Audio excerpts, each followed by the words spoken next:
Okay, welcome to the Zeitgeist Movement radio show. My name's Dan Lloyd. Justin Lilley. Chloe Morgan. And we're all part of the Zeitgeist Movement in Cardiff. Zeitgeist Cardiff.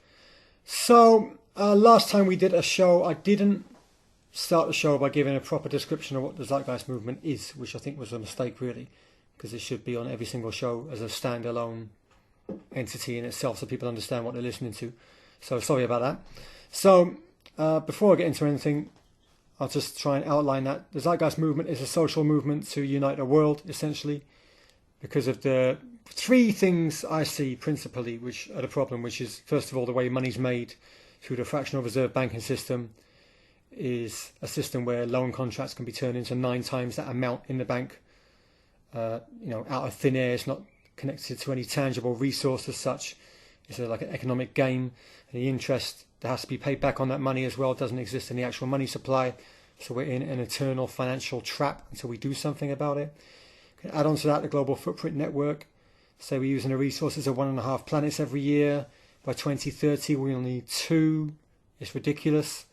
So I think these kind of things are what made me realise that this isn't just some hippie shit you can ignore anymore. This is getting to be of most paramount importance. And technological unemployment is going to be a huge deal in the coming years as companies are forced to compete for market share to try and maintain a position in the market. So what's going to happen to people's jobs? I can't see how there's going to be enough money and jobs to go around in the future. You can add on to that the energy crisis as well. It's a whole hill of mess. So what's our solution as a social movement is that, well, sometimes people say it's difficult to describe what the Zeitgeist Movement is and what its solution is, but I say you can describe it in one word: cooperate. How much? Well, with cooperation we can't go wrong. I firmly believe in that statement. How about globally? Instead of nation states competing against each other, how about seeing the earth as one economy? Because I think these country lines are just abstractions in themselves. And what we need to do is educate each other that contributing to society is what matters, not having a job in itself. This is one of the things that needs to be challenged. Like, the idea of work and employment shouldn't be for the sake of keeping the economy going, just to produce goods and services over and over for the sake of itself. It should be contributing to society. And I can't see a way financially how we could afford to have full employment or do it without some ridiculous notion of getting people to count blades of grass for the sake of it or whatever. I think a resource-based economy, which is what we're trying to angle towards, makes much more sense, where the whole objective, which we can contribute to by trying to change each other's human values to have the contributing to society mentality, means that resources are really what we need to consider in terms of creating solutions to problems. Not can we afford it, do we have the resources? But of course there's a whole transition that has to happen in between those two things. So we need a transition to that, and the social pressure of what should come from the economic or social collapse, which I think is a mathematical certainty based upon the fractional reserve banking system and things like the 1.5 quadrillion derivatives bubble, which, to put it down to simpler terms, even though I don't understand it fully myself, but I think I understand enough, means that the derivatives market is a part of the financial market where people trade debt with each other. They speculate on the futures of companies or something like that. But the main point is that 1.5 quadrillion is in that bubble now. That's an amount 20 times bigger than the GDP of Earth. So if that pops, I don't know how that's going to manifest in anything other than global chaos. But I'm open to be educated to any nuanced parts of that I don't understand yet. So nevertheless, if we do reach a state of social collapse, I'd like us to be able to transition to a resource-based economy sooner, but that's not necessarily going to happen just through reasoning, unfortunately. So if it does come down to a bit of social madness all over the world and people start, really being open-minded to alternatives, we're here to try and make people aware there is an alternative, because, many people will be thinking there isn't one. A number of years ago, we probably didn't think there was one. Now we do. So we're trying to communicate that to you. So hopefully it won't seem as bleak and scary if we do come to such a scenario. And then if we do get to that critical mass point where enough people really want to consider this kind of change, then it's not so much the impossible vision of how do we transition from a free market economy to a resource-based economy. And by the way, I know some people think this isn't a true free market economy, but I'm talking kind of generally. But it's not so much how do we go from A to Z, it's, well, how could we have a conversation about transitioning from, say, a 5-day working week to a 4-day working week? Does that sound impossible? No, I'm sure we can imagine, like, through a certain amount of job sharing, food growing, sophisticated strategic action, that we could do something like that, and then 4 to 3, 3 to 2, whatever's necessary to get to the point where we're actually maintaining society in an efficient way. I hope that was lucid enough to follow and make some sort of sense. That's my general description of what the Zeitgeist movement is about, as I understand it. Now, I'll come on to activity, things that have been happening recently. Recently, personally, I was on BBC 5 Live. It is a national radio station in the UK. It gets 6.3 million listeners every week. I was on the Victoria Derbyshire show because I texted in a message in response to a conversation they were having about David Cameron's speech that day. David Cameron being the Prime Minister of the country, for anyone who might be listening outside of the UK who doesn't know that.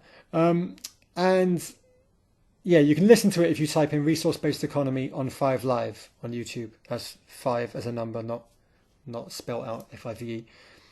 And, you can listen to that, but in case you don't, I'll try and summarise what happened. Basically, she asked me what I thought of David Cameron's speech. I thought there wasn't really much to get out of that, so I just said, look, I don't trust him. Then kind of just went off on my own tangents, just saying, look, please look at the Zeitgeist movement. And I tried to outline it, but I was in very, very punctuated ways. I was trying to talk in bullet point form, which I think is very important if you're going to talk to these mainstream radio stations, or you get in the mainstream in any way. You're not likely to be given that much time necessarily. And if you're talking about something that doesn't necessarily go along with, at least half of what they want you to be talking about, they might try and cut you off quickly. So each time you answer it, you want to answer their question, but at the same time try and go in your direction at the same time. So it might be easier said than done, but you don't need to be scared about it, because just talk from yourself. And you can sound sincere, and keep it within the realms of what you think you understand. But as you engage with people more and more in this way, I'm sure you can find that it's possible to just talk about what you want to talk about, rather than feeling forced to talk about what they want you to talk about just because they're the establishment. The establishment's so solid and big and scary, and so much more right than you are, when, come on now, the world around you isn't sane, isn't functioning well, and you have the right to be heard in whatever way you see fit. So anyway, I outlined it. She didn't ask what is the Zeitgeist movement when I said that. Kind of strange, is it? And then she just said, no, well, what about Labour if you don't like the Tories? Or will you choose an independent party when it comes to voting? She'd also just come from agreeing wholeheartedly with the woman who was advocating austerity. Oh, really? Measures being imposed. I think it was directly before you came on to talk, which I'm sure Justin will elaborate on later. It's probably I will try. Somewhat foolish. So I said, look, I've just got no faith in the political system, because I think faith is what it requires. I don't see any satisfying results. And then when I took it on to saying I think we need to evolve to a resource-based economy, she started talking more quickly than I'm used to hearing her talk on a regular basis, because I listen to the station quite a lot, and ended the conversation. And on top of that, if you notice, when I said the Zeitgeist movement, after that, I think she sighed. So that would be because before I got on air, I must have sent them 100+ texts, I think. What I normally do is listen to what they're talking about, and I do it naturally. If I want to respond to something, I try and send them an intelligent statement about whatever they've been discussing. And then, many times their researchers will call me and say, do you want to be on air? I've said yes sometimes, said no other times if it was about something that I thought wasn't that important. And this happened to be the time that I actually got through and got on air. So it didn't have to take 100 texts, it just did in my case. But nevertheless, obviously, I didn't know how much what the researchers take gets filtered through to the person who's doing a show. But if she's sighing about it, that means she knows about it. And if she knows about it, maybe the whole team there know about it, which is great in my eyes. So it doesn't matter that she was sighing, because if she had the credibility, so I don't mean to gun her, but if she had the credibility, she would say, well, what's a resource-based economy? What's the zeitgeist movement? You're talking about these problems every day on the radio. Is the BBC a place where free conversation happens? Is 5 Live a place where free conversation happens? But who is she to judge anyway? She should just be an arbiter of discourse more than anything else. She's not there to decide right or wrong. She's there to listen, apparently. That's the whole point, isn't it? To get varying opinions. And to be fair, she didn't judge. And I do like the way, I think the BBC does allow presenters to have some sort of leeway to give their opinion a little bit, rather than just being straight robots. But yeah, sure. They should be as neutral as possible and not go too far with the opinion. But with this, she just chose not to engage it at all. Yeah. But anyway, this is good news, because recently there's been a good upsurge in the amount of mainstream attention we're getting. Adam Maloney got onto Radio 2 recently and talked on Jeremy Vine's show. Just had a very small slice of time to talk, but he was clever enough just to get in the words zeitgeist economy, a resource-based movement. He got in the zeitgeist movement and resource-based economy quickly for people to check out. And this is between 12 and 2 in the afternoon on a huge radio station again. And plus, of his own free will, Steve Wright, who was coming on just after that, who's a very famous radio DJ from the UK, chose to say, "Oh, get the zeitgeist movement guy back on." Sort of chuckling about it, but that's interesting. Nick Wilcox also got onto 5 Live and spoke for about, I think, 8 minutes about technology's role in liberating humankind. The works he talked about, the zeitgeist movement and a resource-based economy and the Venus Project. And he was talking to a kind of a really dodgy scientist, though, who doesn't conduct himself in a credible way at all. So make of that what you will. But I'm loving the fact that these names I'm saying are new names, to maybe people who've been catching the people who are most prominent in the movement at the moment. And it shows there's more names being attached to this thing now. And when it gets to the point where we can't really keep track of who's in it, that'll be wonderful. Because then, we really are getting to the viral stage we want in trying to make the world a better place, if that's okay with anyone who'd be opposed to it. So, also to add on to that, before I get to the next part, my message here is saying that I think now is really the time we need to flood the mainstream. Oh, you might want to talk about Netflix as well. There's an email gone out recently, isn't it? It's all the zeitgeist films are now available on Netflix, and it's quickly become the most watched political documentary on Netflix. I think there's the efforts to try and get more people to watch it, to try and maybe get it displayed on the front page, because the documentaries themselves are largely blacklisted for the kind of reasons we discussed, political leanings. But yeah, that's good. It's getting out there. Yeah, if you could support it on Netflix, that'd be great. Because I think at the moment it's really popular, but maybe the comments could do with a bit of help, because I think they're being attacked by hyper-religious people.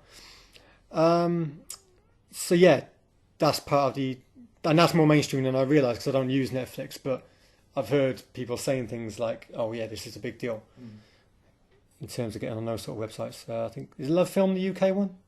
Yeah, you can get Netflix over here. A lot of people know use it on the Xbox and things like that. All right, cool. There are like 25 million people use it or something. So it's big numbers. The audience is massive. Right, I didn't know that. All right, so where am I at now? Yeah, flooding the mainstream. So really, I think we've got the message out enough in the thinking circles, and I'm loving the way these shoots are coming through the ground in the mainstream. And I've got so much confidence in the fact that the average person who's looked into this kind of stuff on their own has got more good reasoning intelligence than a lot of people who are conducting the shows. So it may get to the point where we're really outclassing, the self-appointed guardians of the status quo, and there's got to be some sort of tipping point that can be reached. So please ring, specifically 5 Live I'm focusing on at the moment. Please ring 5 Live, phone 5 Live. You can ring free phone, or you can text standard message rate, or you can tweet or email them if you're not in the UK, or you can still listen on the net even if you don't live in the UK, so that's not even really a barrier. But the free phone number is 0500 909693, or the text number is 85058. I'll say it again, because even though I know you can rewind on YouTube or whatever you're listening on, you might be reaching for a pen on your phone. Free phone 0500 909693 or 85058 to text. And this is a time, like, I love the way that this movement seems to naturally be staying focused on its momentum, and I haven't seen the energy drop at all since it ever started. So let's keep taking it up and up, so we make it a mainstream global conversation, which is all I want. It's not even like I want to project that this is the answer. It may not be, but surely all logic states it'd be a lot closer to what we consider good than what we have now, in very simple terms. So I think I made my point there. But I do think that those classic chambers of understanding that is detail when you're trying to present something new or very evolutionary to the world that is different to the existing order. At first you get ignored, then you get ridiculed, then they fight you, then you win. I think that's kind of been done already in the the internet circles, the Occupy movement circles, those sort of things. I mean, I'm not saying everyone agrees with us, but I think the ignorance is gone, the ridicule's gone. Some people might still fight it, but there's enough out there for people to. I think no one's dismissing the Zeitgeist movement in the way they tried to at the beginning. Really, within those thinking circles, they see that we're onto something at least, and I think in those realms we kind of won the battle to be seen as credible. Outside of the people who are just determined to be contrary, who might have their own agenda. And I know, you could say everyone was trying to co-opt Occupy with their own message. Fair enough, because he still doesn't really know what it is apart from just an open forum to talk. So I think we're going to the mainstream stage of the being ignored, being ridiculed, being fought, and then you win. So I think maybe we're at the moment we're somewhere between being ignored or ridiculed. Like when you listen to Adam's spot on Radio 2, they sort of just dealt with it quite jovially and didn't really get into it. But we can go through those stages. Surely it's just a matter of procedure, and we will get to these stages as long as we can keep making the effort. That details the mainstream kind of push that I really want to emphasize and try and encourage. And then just off the back of that, the only other thing I want to talk about is the One Planet project. We're doing it ourselves in our chapter. Such a good idea. We are now located at the end of Queen Street in Cardiff city centre, kind of outside McDonald's, in front of the Aneurin Bevan statue, which is a historic statue of one of the people who I think started the NHS. Yeah, started the NHS. Bevan, Aneurin Bevan. And we have a stall there at 2 p.m. every Sunday, so feel free to come down and talk to us. And we then do, we can either talk to people on the store, give out information. We're also doing the canvassing on the side, talking to people in the street. I encourage people to get involved with the One Planet project. If you're not shy, great. You can just get out there and talk to people because you're that kind of person. If you are, try it. Accept the challenge. I do market research as a job, so I can offer a bit of insight into how to make it easy. Basically, you stop someone. The way I'd make it as easy as possible, I'd just say, can I just ask you 4 questions? It takes about a minute if they look a bit hesitant. And, that's it. They either say yes or no. And if they say yes, you're in. And you can go to oneplanetproject.net, download all the... Well, sorry, not download. It's just print off a PDF of the sheets that you'll need, which has 4 basic questions to ask people, plus a source guide behind it for you to read in case you're not sure about the subjects that you're talking about. And, you just ask people 4 questions and then say at the end, okay, well, can we take your email address and just send you some more information about this, please? And a lot of people say yes, and it's really cool to get into conversations with strangers about what you're interested in just by approaching them in the right way, asking them those few questions. And suddenly the things that you might have found difficult to talk to people about before, you're doing on the street with loads of different people. And, it's really good when they teach you things as well. I've had loads of people talk to me about things I didn't know about. It's very reassuring as well, because you often think that you're quite alone in thinking the things we think, but there's a surprising amount of people out there along the same lines. We met quite a varied amount of people last weekend. I think, was it last weekend? Yeah. Who were very clued into it all already when they. It was good. Yeah. There were 2 people who came along, a guy and a girl, and they came along separately. And I was talking to both of them. We were having a 3-way conversation. Then once we talked about it a bit, and I came away to do something else, they were standing there talking for 30-40 minutes on their own. Mm-hmm. That's really good. It creates a vibe, and hopefully it can create a sort of meme that, people talk at that part of the street every week on a Sunday. That's nice. It creates a Speaker's Corner kind of atmosphere in your own area. Speaker's Corner is something that happens in Hyde Park in London, where every Sunday people go there and they stand on a box or whatever and they give presentations about subjects and people stand around and they talk. So, making that a global thing is great, which, is something that Occupy's been great for as well. And, you see it increasing the consciousness of your city, which is worth its weight in gold. I love that. And we've seen ourselves how much we've been able to inject our area with new thought in the last few years. And, what could be better than feeling like I was just saying, you're not alone. And it's reassuring that you can have the evidence in front of you when you talk to people that, there's very few people who are really knocking on wood and don't want to discuss anything outside of, moronic stuff. So, I think I've always had the disposition that people are good generally, and that people have the inclination to want to see things improve. Just a lot of people don't know how it can. So I'm loving this era of everybody getting together and trying to sharpen each other's understanding. It's great that people are opening themselves up to this conscious discussion, and that's what's great about Zeitgeist. It's not about left or right. It's not communism, capitalism, anything like that. It's just people getting together with original ideas about how we can make this world better. And what's wrong with that at the end of the day? It's such a basic motive that everyone wants to see, isn't it? It was great to see the synergy between people, having these discussions, nothing really prepared or anything like that, but strangers meeting, coming together, finding out that they have these things in common, and that's where it's got to start, with the conversation, taking this conversation forward, and turning the conversation into a revolution of consciousness, and getting people to realise that the old paradigm, the old way of thinking, accepting that is the way things are, and they're not going to change. They can change.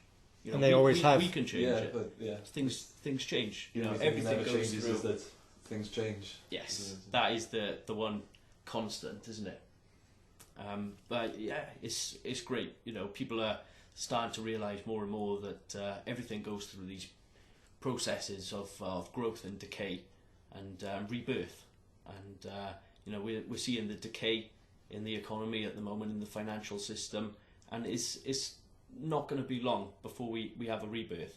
I think we're already seeing the start of that, and maybe it's quite profound that it is coming at 2012, and there's a lot of talk about that being the start of a new age. Maybe that will come true, maybe not, but even if it's a magic feather, like exactly. I don't mean believe in things that you can't justify, but I mean, if it gives people some sort of it's a focus. It's a focus point. I think of it as it's everybody is thinking about it, talking about it. Is this or is it not going to happen? We're the people who make it happen. It's us. We are the variables in the equation. So yeah, the more people who are talking about this sort of thing, becoming aware of it, telling their friends and family, the better. Because we've got to reach some sort of critical mass with it to get any sort of change to the current system.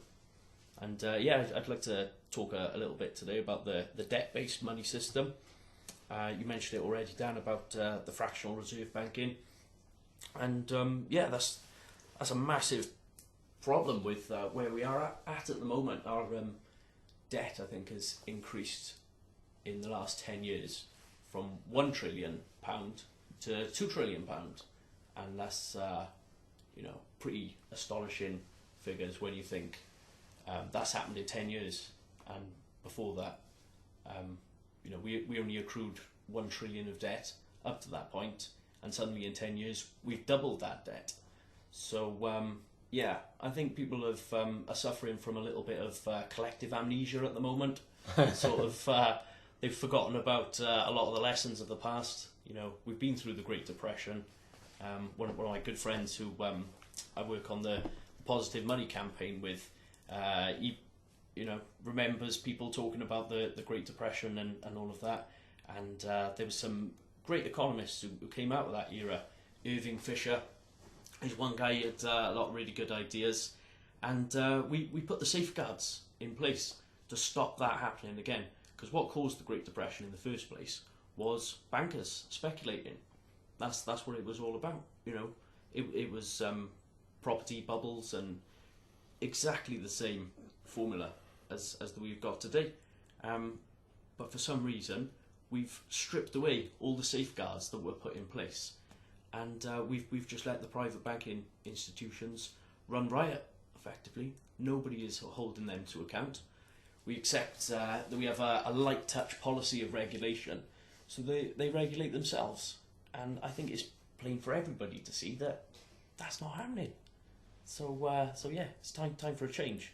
Do we know the size of the UK's GDP, comparative to its debt? Not off the top of my head, but I think it's not going to be anywhere near 2 trillion. Debt is no, absolutely. It's there's a lot of different figures banded around for debt and that sort of thing. We're essentially talking about unpayable amounts. Exactly. That's what it comes down to. We've got this massive debt hanging around our neck. And how can we ever get back to a system of growth and prosperity when we're struggling to even pay the interest on the debt that has been accumulated? I'm starting to detest the word growth. Yeah. Yeah, of course. Absolutely. Because you hear more and more, and they've been talking about it with the Rio summit. Sustainable growth. That is an oxymoron in itself. Those two words that can't really go together. And I think it's time to look for something different. We use GDP as the measure of how successful our economies are being. And all that measures is the amount of money that is active in the economy, everything that's being used for. One of the examples used with positive money is paying somebody to dig a hole and then paying somebody else to fill that hole back in. Both amounts of money would contribute to the GDP. So you get this total illusion that the money transferring back and forth, that is providing some constructive value for the system, and it's not at all. So there is an alternative to GDP called the Genuine Progress Indicator. I recommend people looking into that. And that's definitely one of the changes that we could make to the current system to make it run a lot more efficiently. Growth is not always the answer, because for growth we need higher prices, we need property bubbles, all of these things, speculative banking, high frequency trading. That is all the things that contributes to growth, but none of it actually contributes to progress or to prosperity. And that is yeah. I mean, correct me if I'm wrong here as well. This is the ridiculous thing about austerity, if I'm right. I may be wrong, but the idea that taking money from people cutting services. Therefore, people are spending more on things they used to have around them, you know, as a given through tax. Therefore, less in people's amount of disposable income. Yeah.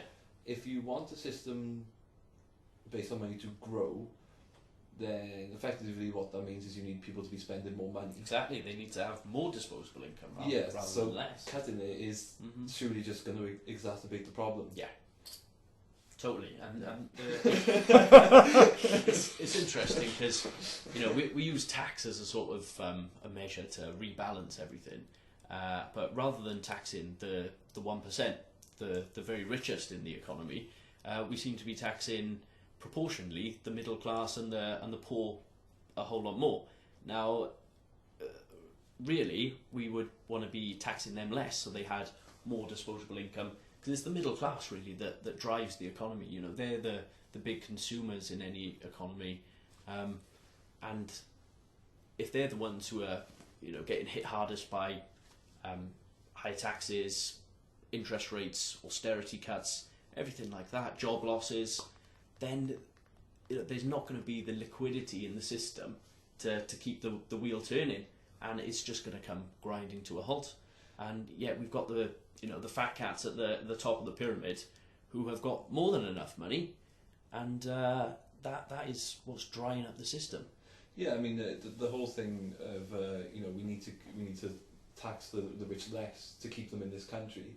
That's because it's better for us. That's a myth, isn't it? That's a myth. Absolutely. It's the whole trickle-down economy thing has been refuted so many times, even by the guy who came up with the idea of the trickle-down economy. He turned around and said many years later that he was wrong. Do you mean it doesn't exist? Yeah, it was Friedman. Yeah.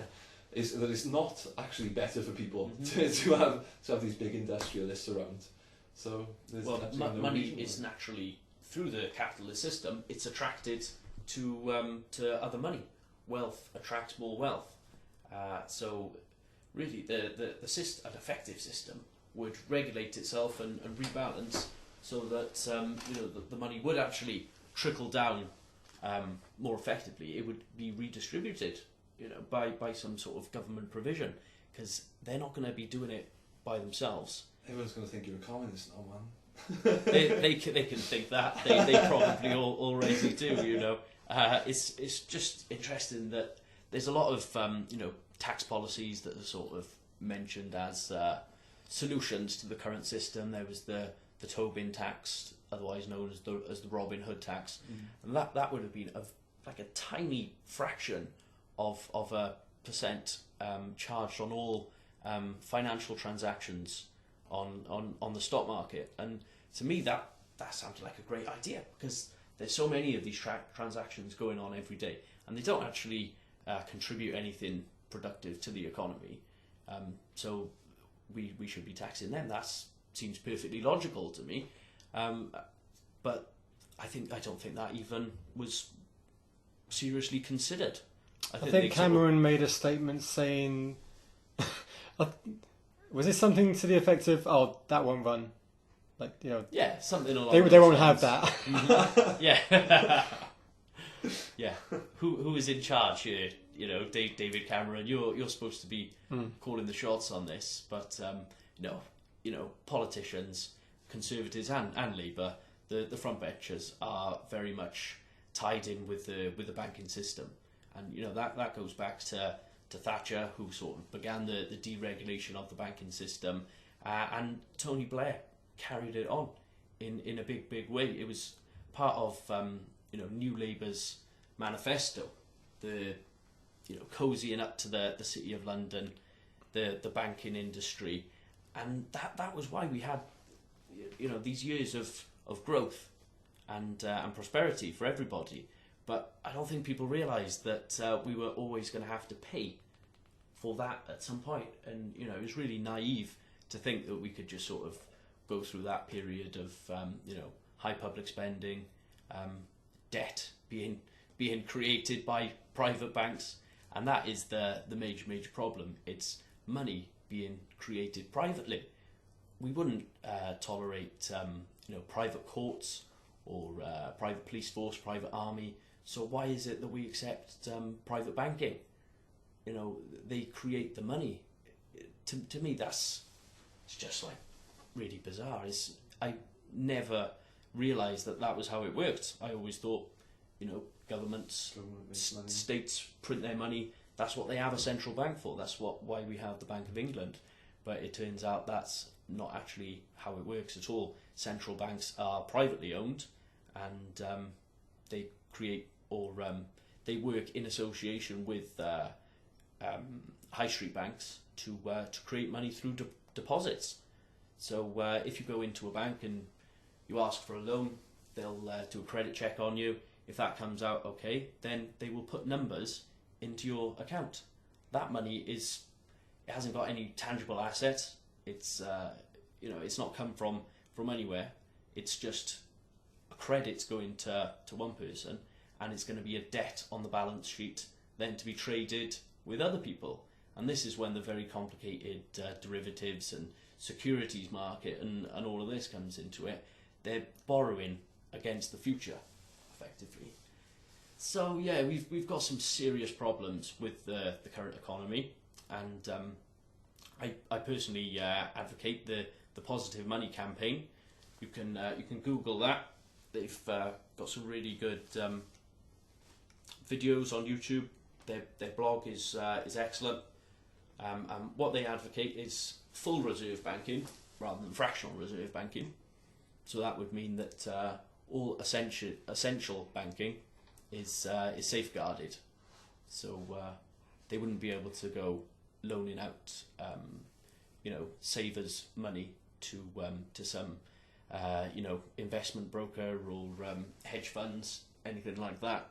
And then it's split up. So there is a provision for investment banks, but if you go with an investment bank, then you face the risk. What we've had at the moment, they've been speculating on very bad investments, toxic assets. Exposed us all. Exposed us all, exactly. When those they realised those assets were toxic, then we had Lehman Brothers and other banks in the US having to fold because they didn't have the capital to make their payments, basically. We've all ended up having to pay the bailouts. So with the new system of full reserve banking, we wouldn't have any bailouts in the future, and that's got to be a good thing as far as I can see. I don't know the exact figures on how much we've paid bailing out the banks, but I imagine it is quite a lot. Lloyd's, HBOS, Northern Rock, all of them, I would imagine it's probably about 200 billion, something like that. And if you think what that money could have been spent on, education, health, other public services, it's really got to make you think. We're paying all this money to prop up a banking system that should have just died. I mean, this is another irony of people protesting this as a capitalist action, whereas us bailing out banks isn't in any way capitalist whatsoever. Mm-hmm. Allowing banks to fold would be capitalist. Exactly. That would have been the free market. Yeah, that would have been a free market. Instead, we've got some form of socialised banking system. Yeah. Mm-hmm. But if I open a shop and the shop doesn't do well, no one's expecting the government to come along and give me money to keep my shop open if it's not selling anything. Exactly. So why is it allowed at higher echelons of business? Mm-hmm. It's bizarre. It really is. It defies belief. Really, it's really quite absurd when you think about it. So yeah, we need to change that seriously. Get rid of fractional reserve banking. Let's have some full reserve banking and force banks to act as they should, which will be not creating money out of debt, out of thin air, but using credit as it should be used, which is making use of people's income surplus and savings and putting that to some sort of productive use, lending it to small and medium-sized businesses, and helping economies to grow, from the grassroots up. Because what we're seeing at the moment, there's the bailouts, and then we've had quantitative easing.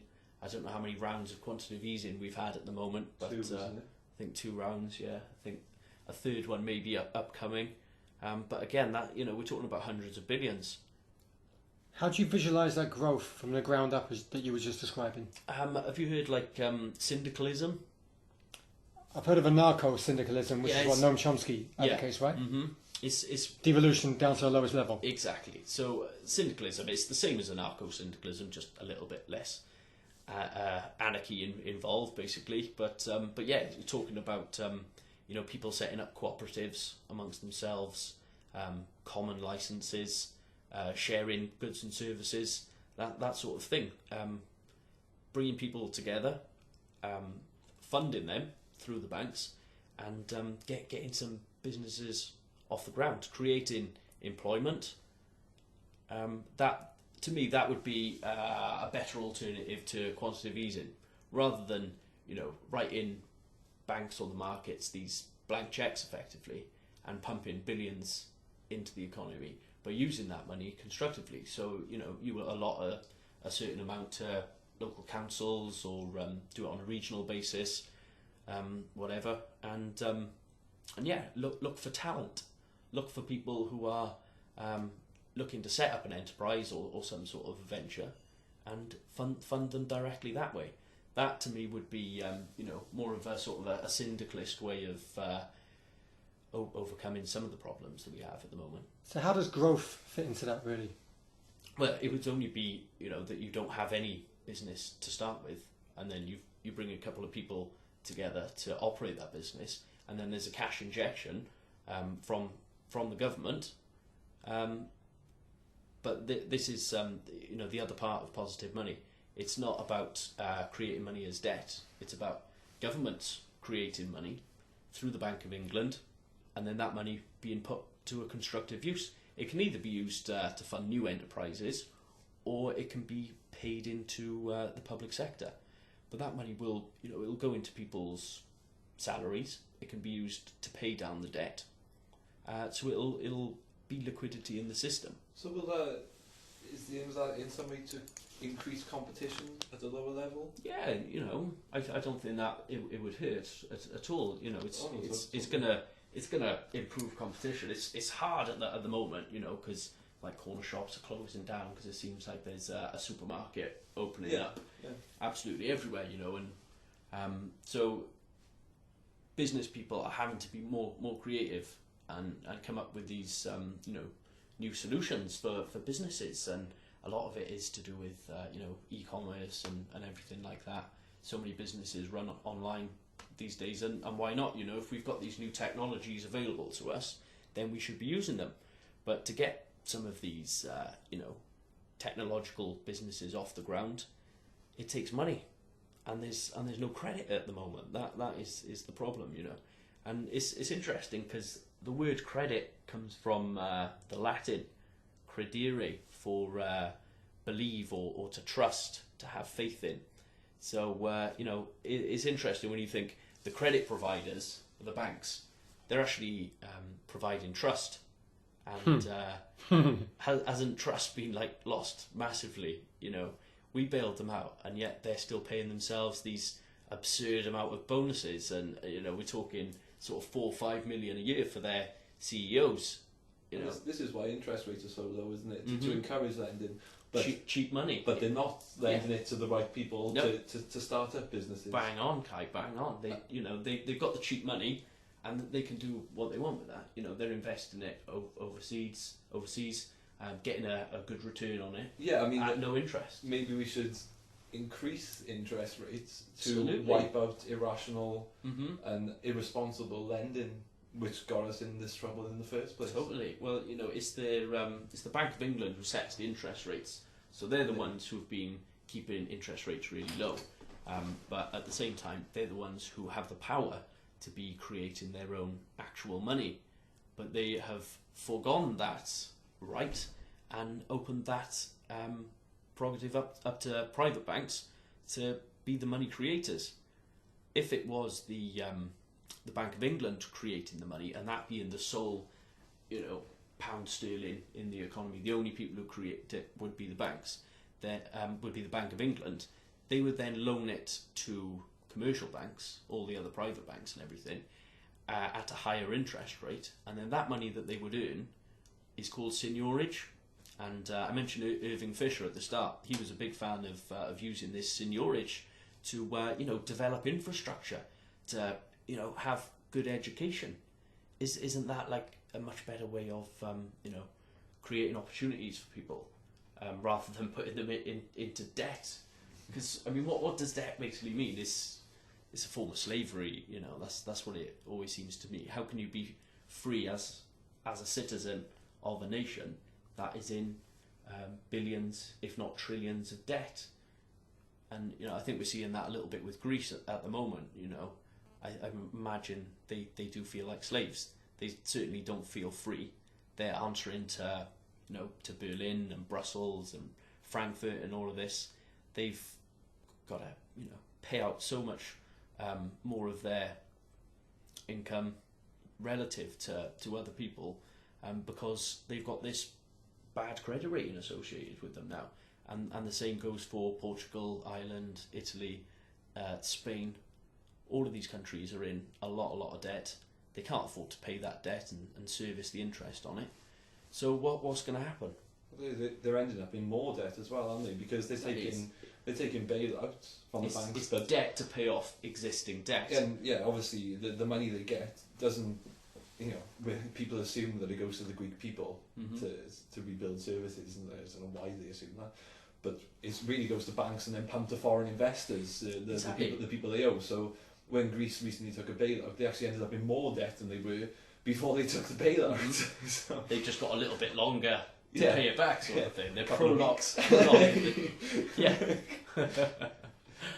So yeah, it's a crazy system that we've got at the moment, and something's got to change. But it's interesting how Greece and Italy are both run by technocratic, non-elected politicians at the moment. I think Greece may have a new coalition government soon, but I think at the moment they're still run by the technocrats. Goldman Sachs, were they? They're Goldman Sachs, exactly. Yeah. Former employees of Goldman Sachs put in that position. Who bought and sold a lot of the assets of Greece. Exactly.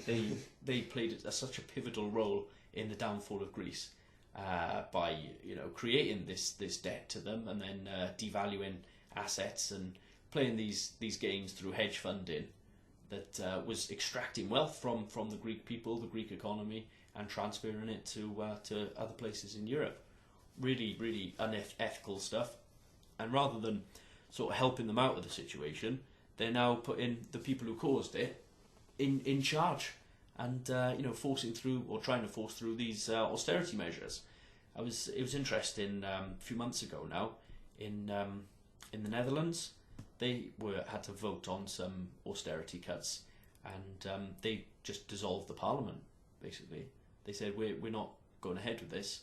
So I don't think Holland has even got a government at the moment. I think they're going to be having elections in September or October, and again that was all about these austerity measures. People are not willing to accept these, this debt, and something has got to give with it. So we come back there to the awareness that we power the system with our compliance, and that being some sort of tool of leverage for us to see a way out. I'd like to. I've mentioned about positive money. You can also check out the New Economics Foundation. But an economist from Australia I've been reading a lot about at the moment is Steve Keen.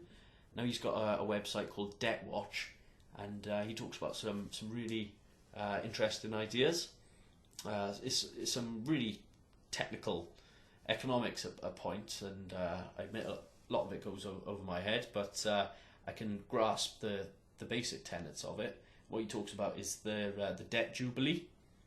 I find that quite interesting because it's the Queen's 60th jubilee, and what a lovely gift that would be if she advocated wiping off a significant portion of that debt.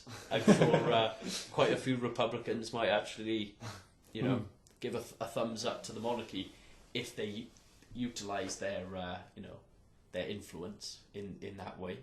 Is that actually going to happen though? I doubt it very, very much. But yeah, no, check she out. Just took a £20 million pay increase instead. Yeah. She's alright, man. Nice little tax cut, yeah. So Steve Keen talks about the debt jubilee. This other thing called Minsky. Don't know if you've heard about that. I need to read a little bit about Minsky actually. So I'll just find that quickly if you want to interject here, Dan. Well, I had a question which was, with the full reserve model or the syndicalism idea. Yeah. We're still dealing with differential advantage, aren't we? Where some people have more advantage than others, and that being a destabilising element because it creates crime and decreases social safety. So, my question is, given the focus on trying to reach a resource-based economy scenario, what would be the need for, like, what seems to be like a middle step to that? It seems like more of a patchwork idea than going straight to a resource-based economy. Yeah, well, I'll just read you this thing about Minsky because it does sort of tie in with it. Okay. Minsky, as it stands, is purely a simulation tool. However, as part of a United Nations Environment Programme project, resource efficiency, economics and outlook for Asia Pacific, a precursor to Minsky, has been linked to a biophysical database known as ASFF for Australian Stocks and Flows Foundation, developed by the CSIRO by Turner and Hoffman, 2011. Our long-term ambition is to combine the two systems seamlessly so that the physical parameters of Minsky will be derived directly from empirical data, which can be derived from any national economy, and so that Minsky's fit to empirical data can be tested. Now, why I want to mention this to do with the zeitgeist is because the emphasis on resource efficiency and empirical data. He's talking about using a very scientific method for managing this. Talking about sort of measuring the assets of a bioregion with a database, and then I sort of, the way I imagine it anyway, is to have a currency for that region that is tied to the resource assets, the land. Exactly. So you mean instead of being backed by something like gold, being backed by the land and all the ecological value within that within that region, really. Makes sense. Which sounds sane. Yeah, it almost does, almost too sane, But so he's one one person who's talking a lot of sense at the moment. I recommend. He's got some good radio shows. I think he does YouTube videos as well. But yeah, there's absolutely so many these renegade economists at the moment who are coming out with these radical ideas, and you can search some of these groups. The EcoVar project, they talk about prosumers in the economy. They want unconditional social security, and they're ones who emphasise the ecological value. Is that what a prosumer is?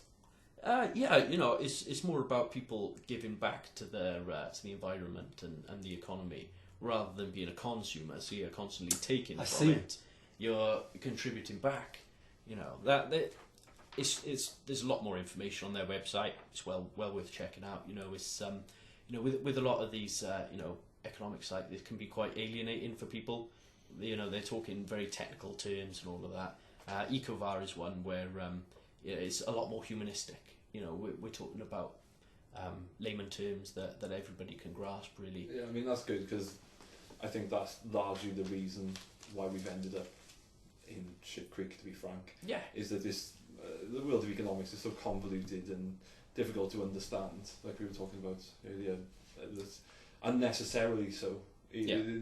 We should be working within a system that everybody can understand, so everyone can influence it, because it influences their own lives back. Exactly. Why would we leave it to an elite group of bankers behind their closed door, making decisions that affect all of us?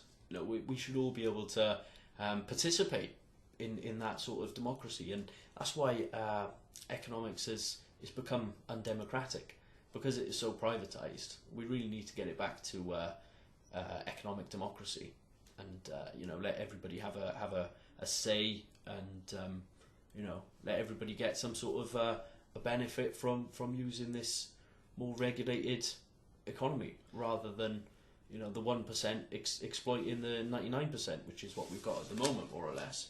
Well, yeah, a steady state economy has a feeling of community about it. Mm-hmm. You know, steady state economy, resource based economy, however you want to look at it.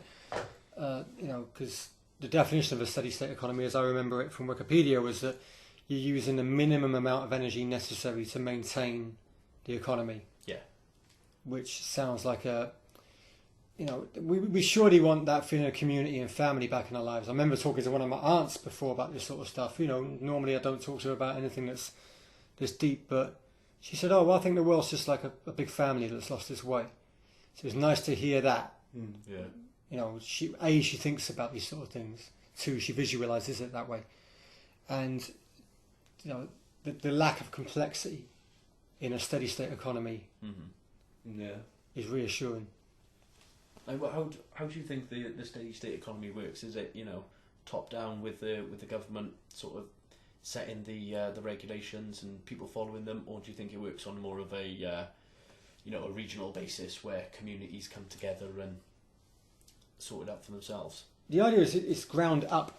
Yeah. So, you know, literally when you're trying to build the economy for that location or region, you work on the resources of the land and you work outwards from there. Yeah. Then you get the people who are technically qualified to provide the things that, you know, village, city, whatever an area would need to do their job without the monetary barrier. Yeah. And see, so you know, you're servicing need rather than want and desire as well. You know, I think that's important. You know, you're looking at people's basic needs and then more complex needs, and using science to make them happen with, like you said, the minimum amount of energy needed to service all those needs. You know, you're not got a wasteful society like we've got at the moment. You know, yeah, the anti-economy we have now. Yeah, actual efficiency. Yeah. So the Steady State Revolution, actually, they've got quite a good website, and they're also part of the Post Growth Institute. I don't know if you've seen that, but I think you'd really like some of the stuff that they write about. They seem to be quite inclusive. You know, they want people to be sending stuff into them and all of that. But I've got a list of them here. I'll tell you a little bit more about some of these other groups. What we're talking about is also sometimes described as post-scarcity economics. Absolutely. So post-scarcity, post-growth, it's kind of opposite sounding things, but both aiming for the same sort of thing. Mm-hmm. Well, you know, the opposite of scarcity is abundance, isn't it? You know, and it makes so much more sense to have an economy and a society of abundance, where, you know, everybody has enough food, because we've already got more than enough food on the planet to feed everybody. The only reason why we have people starving is because of you know, the markets, because of price fluctuations and, you know, everything like that. So yeah, if we could have a system where you know, the people at the lowest level of society were catered for, everybody had, you know, food, shelter, water, medicine, then I just think there would just be such a knock-on positive effect for everybody else, that, you know, you wouldn't have the same levels of crime, you know, all of this. You would just have people looking forward, working together. Yeah, I mean, the education of all is by far the most important thing for the advance of society. Totally. It is by far the most beneficial thing for everyone, the rich, the poor, whoever. You know, at the moment, you know, the public school system is just, you know, having more and more cuts, while you know, the private school system is probably going from strength to strength. And they're both based on financial markets effectively.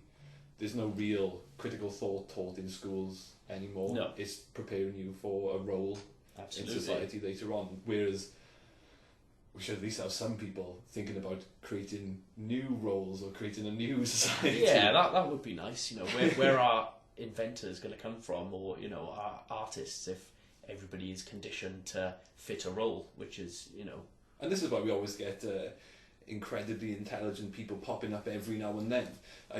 I don't think that's any surprise. I think what in a society that truly educated all to a high level, you wouldn't have an Einstein, you wouldn't have a Da Vinci, you'd have thousands of them. Yeah. Do you know what I mean? They're all working at that level, instead of one person managing to push through the rafters every couple of decades or so. That's what we need to cultivate intelligence and how can you do that? If you haven't got the money to pay into the education system. Because it's so clear to see if you do cultivate that intelligence, everybody will benefit. Yeah.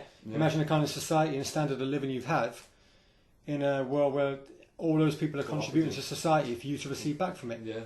The idea that competition breeds innovation faster than any other form of, faster than any other method we have, is just nonsense. Well, it is, because we don't have perfect competition. What we have in the most cases is oligopoly or monopoly. Subsidised competition. Yeah. What you see is cartels forming, and they may have unspoken agreements in a lot of cases, but they can compete with each other on certain things. But the people who are losing out constantly is the consumers. It's that has also got to change, like many other things in our current economy. So it is.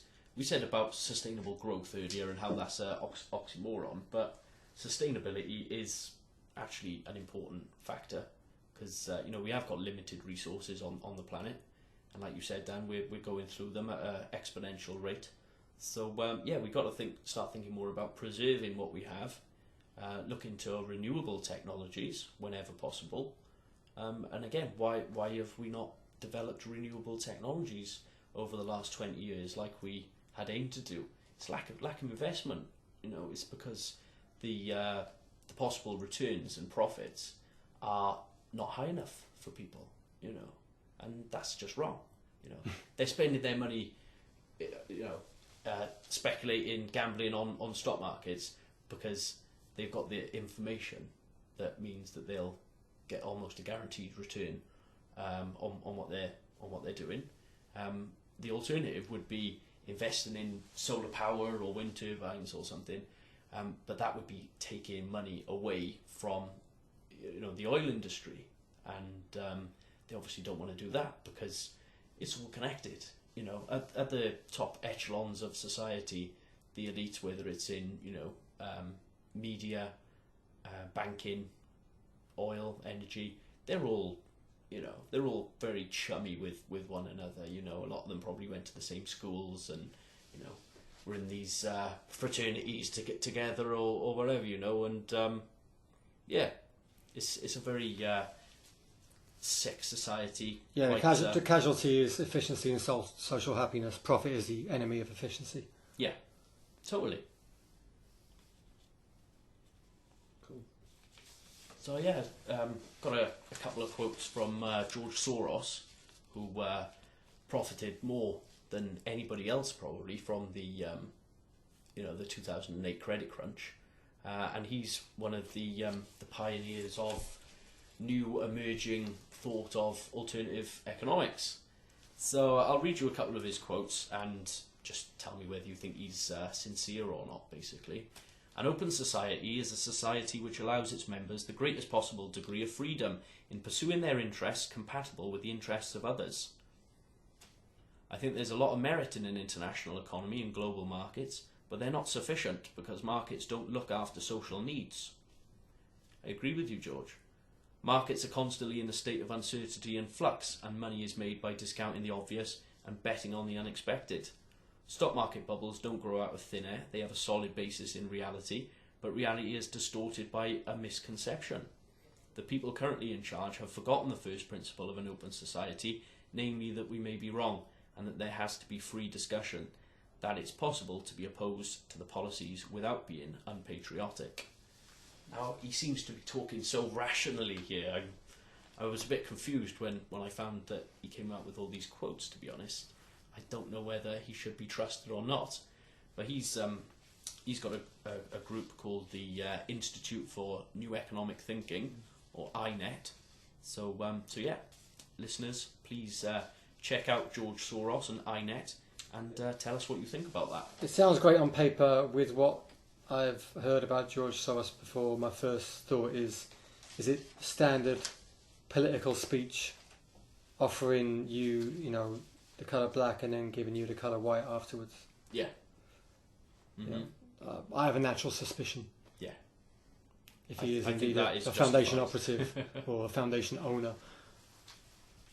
I especially with the increasing backlash towards oligarchs and billionaires. Yeah. Now driving around in armoured cars with is it Blackwater, the American That's the one, isn't private it? Yeah. security company that's hired by most high-up banking officials now, I think, permanent private security on these people, because they know that people are actually realising what's going on and how ridiculous the debt-based money system is. Absolutely. Well, it's amazing the amount of books that are being published on this subject, the amount of websites. I've already mentioned a few, but there's more. There's the Fiesta group, which is was founded by Richard Douthwaite. He died a couple of years ago, unfortunately, but he again emphasises the sustainable economics. There's Gaian economics from Molly Scott Cato. There's The Money Syndrome by Helmut Kreutz. The Web of Debt by Ellen Brown. Absolutely tons of these books and websites. So the information is coming through. The rebirth is being fertilised. We've got all the the suggestions are out there already. One of the most promising that I really like, other than Positive Money and the New Economics Foundation, is Thomas Greco, Beyond Money. Now this is a really interesting idea that he talks about, because he emphasises credit clearing. So what this would effectively do is it would take out the middleman, it would take out the banks. So what you would have, instead of, say you wanted to buy a house, go to a bank, get a mortgage, you would do it through a peer-to-peer network, and you would go into a contractual agreement with the owner of the house that you wanted to buy, and you would do it amongst yourselves. So they could instantly have whatever money, say that the house price was 100,000, they would have that instantly. You would move in, and then you would then have a set period of time to pay off that 100,000. But there would be no interest involved. There wouldn't be the usury. So it's a lot more attractive to people because they're going to be paying a lower cost, and it's using technology and peer-to-peer to advance everybody potentially. The potential of this sort of theory would be quite groundbreaking, and it may actually get us back on a road not of growth, but so that we just wouldn't have the massive debts hanging over our heads, and gradually over time we could pay off that debt, and then all the money that would be generated throughout the economy, we could be spending it where it mattered most, because we wouldn't be paying off interest and paying off these existing debts. I've got a young daughter, and it's a horrible thought to think what we're doing to the next generation. I don't know if a lot of people even think about that, but yeah, it's something that I've thought about a lot over the last couple of years. Getting the next generation into so much debt, and this credit clearing from Thomas Greco is definitely an alternative to Steve Keen's method of sorting that out. Would you say though that these, if we can visualize, conceptualize a way to go to a resource-based economy kind of arrangement, that it bypasses these? I think if we are going to need if we want a resource-based economy, we're still going to have to use technology to facilitate the method of exchange. And I'm all for a cashless society, and getting rid of money in the traditional sense, especially the debt part of it. But I do think we're going to have to be using technology, and that's why it's interesting. A lot of complementary currencies are emerging at the moment. You've got Bitcoin, which is probably the most well-known one, but there's a lot of other ones out there, and I see that as a real step towards a resource-based economy. But what we ideally need for a resource-based economy is this this database, this index of resource assets, and I'm working on my own theory at the moment called holonomics, and the idea of that is to factor in a lot of ecological costs that the market doesn't actually acknowledge or factor into their exchanges, and there's an author called Raj Patel who wrote a book called The Value of Nothing. It's based on the quote by Oscar Wilde, people today know the price of everything and the value of nothing. And yes, it's quite interesting to think about, really. He spends about first half of the book talking about the external costs which are not factored in, and the cumulative cost that we're going to have to pay over time because of them. And then the second half of the book, he talks a lot more about like grassroots movements, commons, peasant movements, and that sort of thing.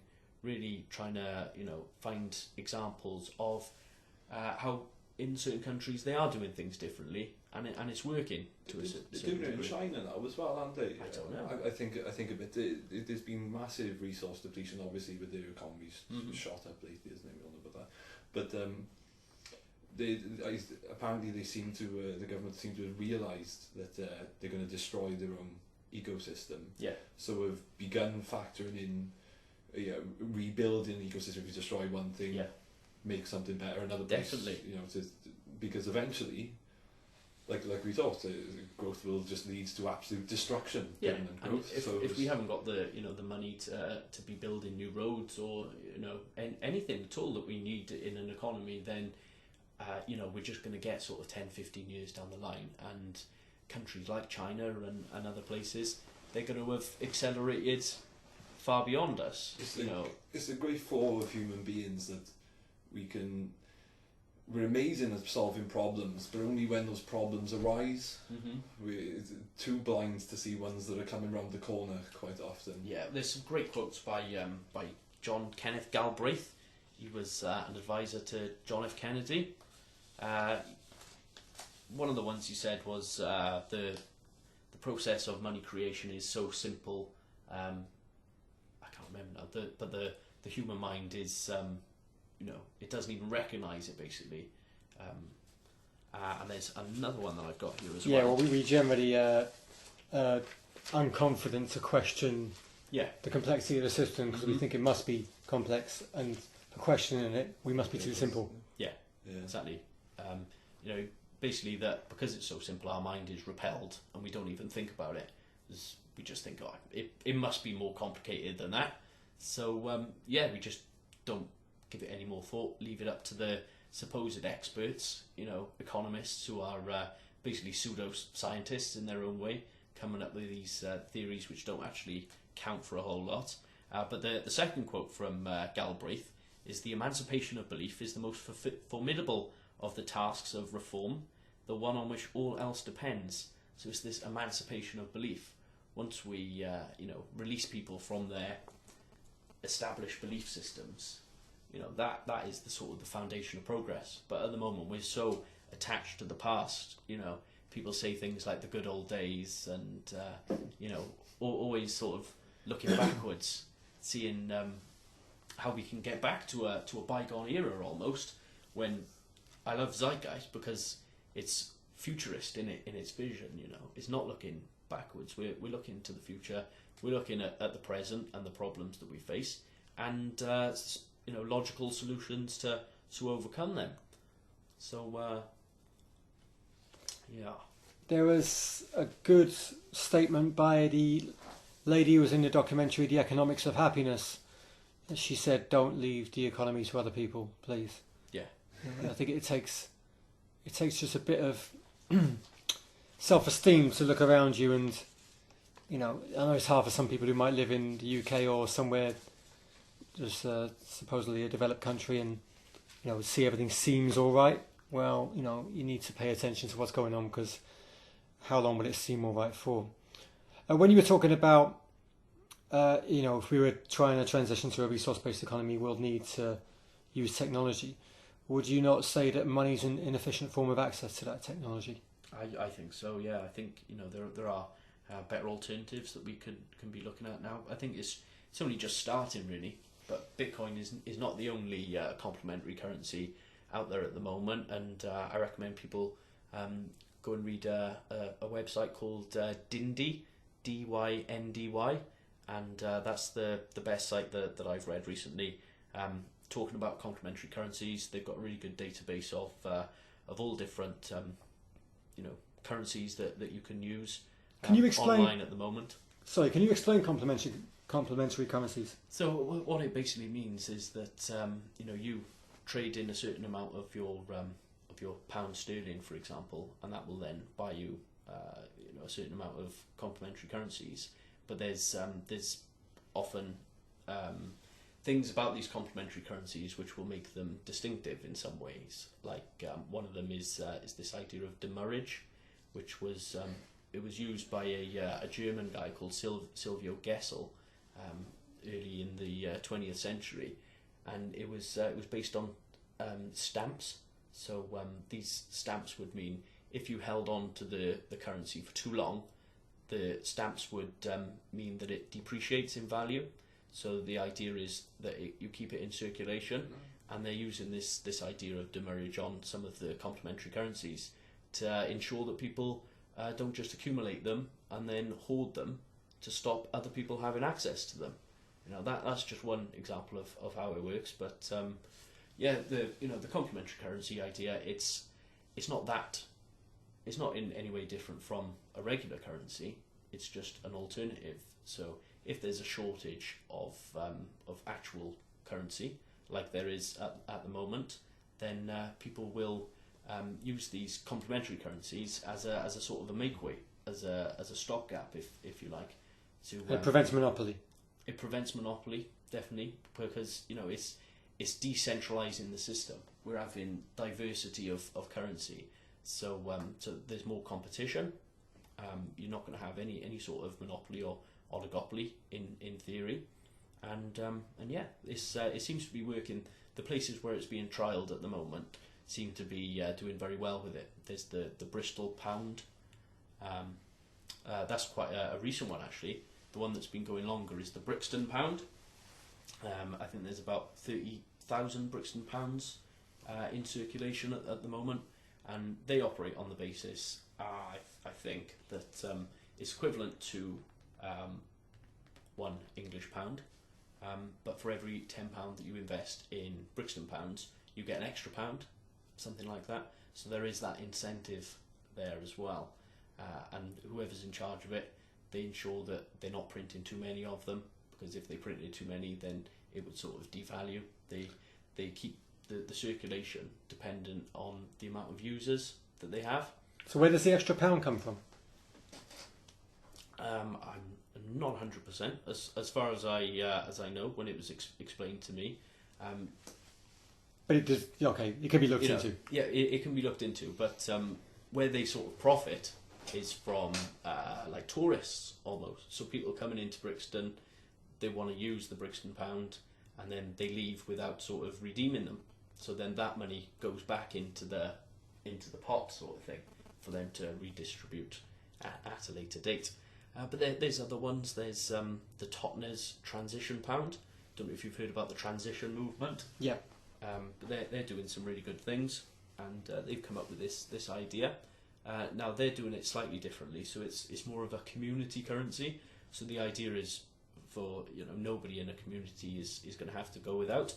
Now this is similar to an idea from Islam of all places, called the Fulus.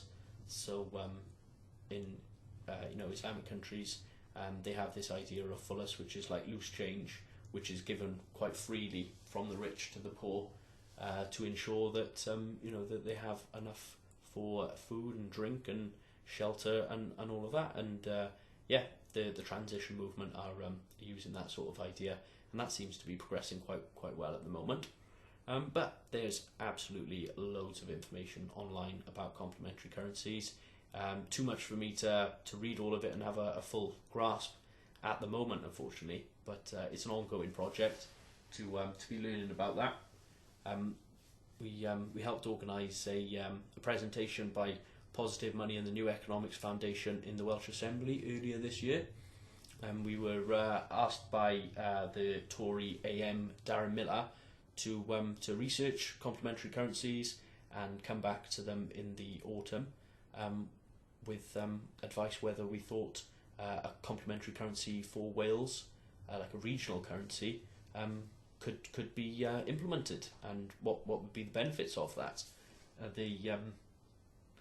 Like the example of when like a regional complementary currency is used is in Switzerland. They've got this thing called the VIA, and that's how I was explaining it earlier. Basically, so it's like a make weight when there's insufficient liquidity of euros or whatever currency they use, then they can generate an agreed upon amount of these VIA credits, and then that could be used to pay salaries, to supplement investment, all things like that.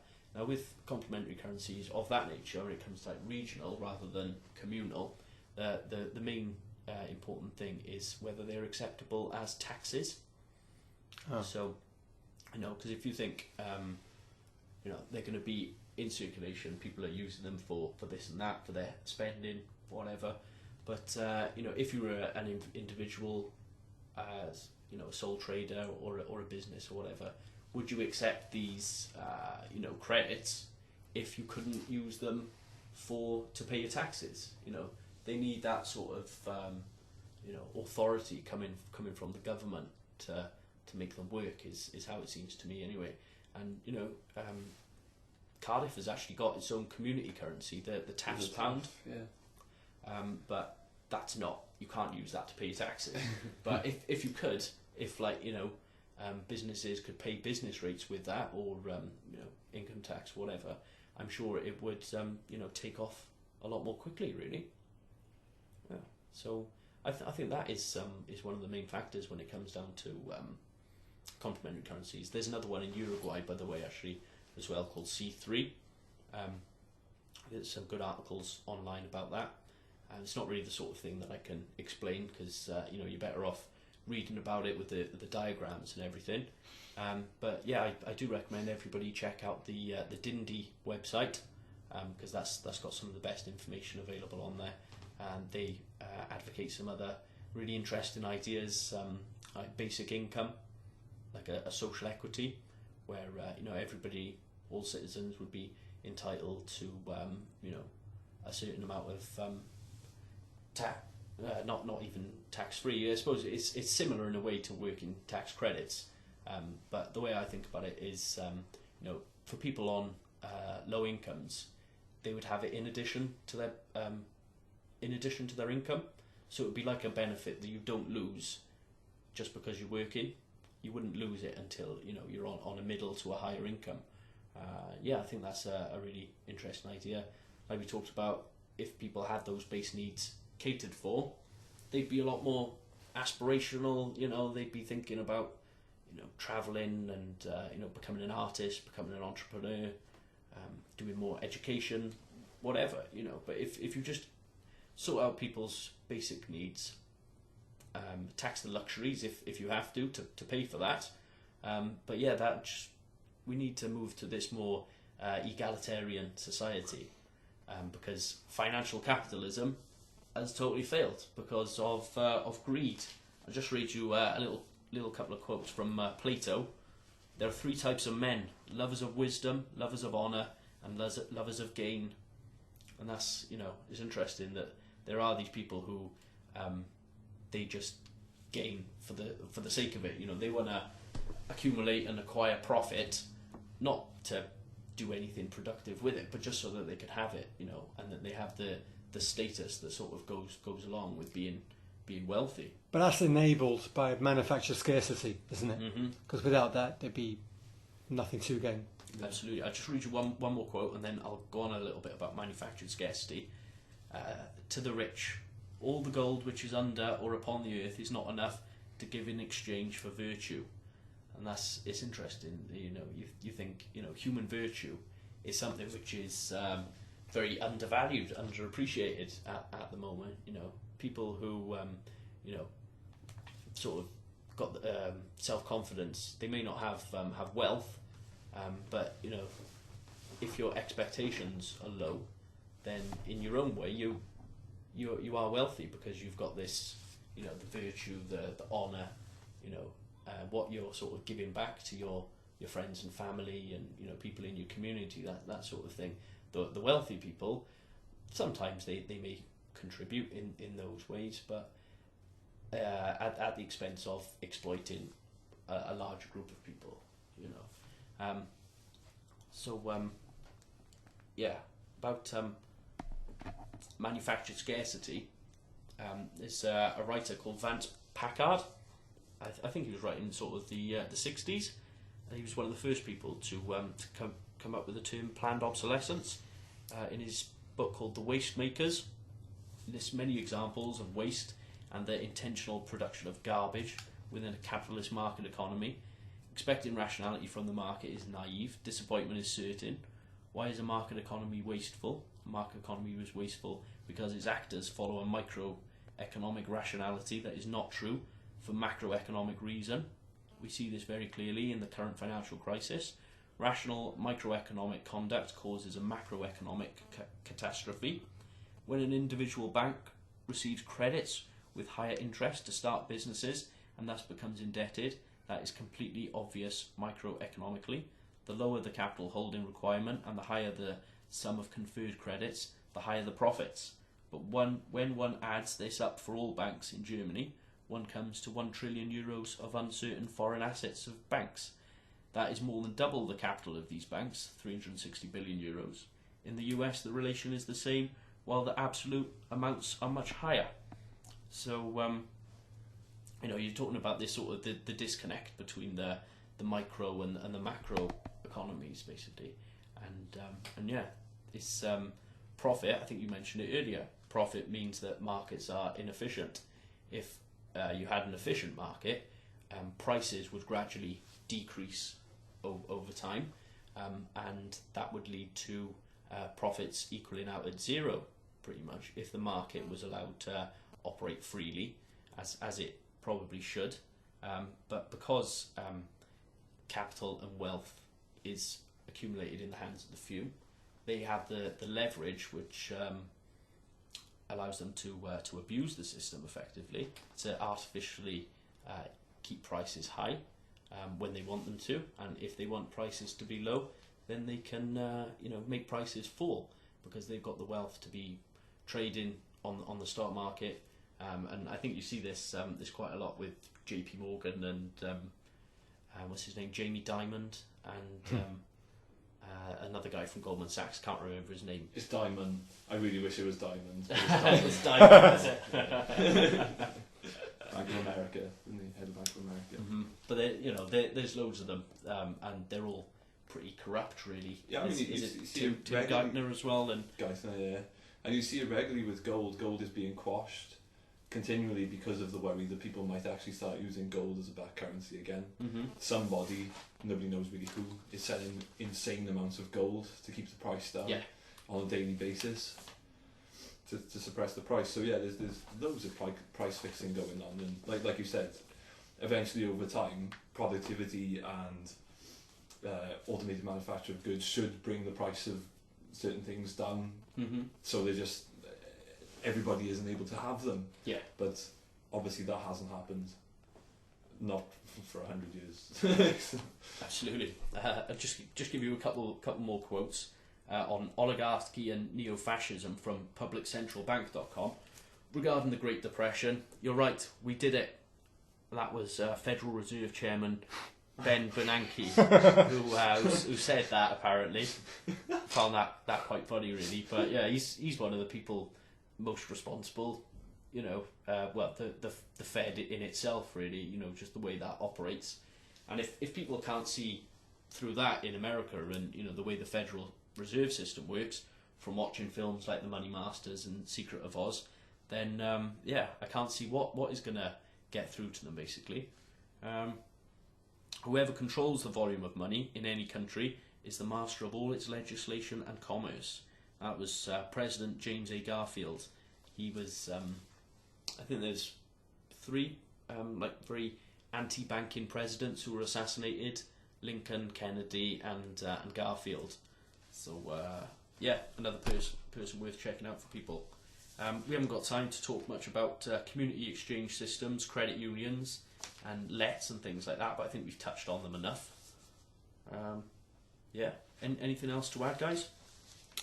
I think that wraps it up just about.